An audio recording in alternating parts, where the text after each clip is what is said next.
Alright, I'm ready to go. This is the machine I'll be using. It's an old one. It has a wooden case. It's real heavy. It's solid metal. Almost solid metal. Anyway, there's the motor I put on it. I paid $5 for a sewing machine, and the motor crossed over. Saved me 65 bucks at the time. Oiling machine is really important. And this only has a few spots with little red dots on it. And what I'm going to do is find the places where the metal rubs together, the moving parts.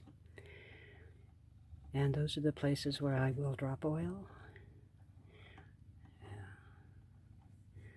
There's a lot of moving parts. See down in there? There's a little place right there.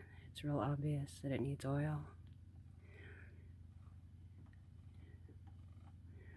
So anyway, I took the screws out so I could take this off, and you can see where it needs to be cleaned. Right under here, there's little teeth, and dust collects in here, and it'll turn into felt. It gets real thick, and it'll mess up the thread, and it'll mess up, wrap around the needle and mess stuff up real bad. The bobbin casing comes apart, but I'm not going to take it apart, but I always take this apart and clean that out too, because that can build up and create felt. It can get pretty thick if you don't clean it out, and it can mess stuff up. If your machine is noisy, it probably needs to be oiled. There's probably nothing wrong with it other than it needs a good dose of oil. There's a couple of red spots.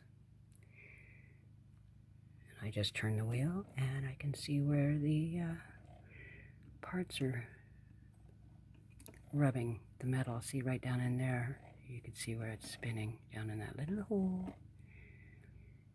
Sorry about the focus.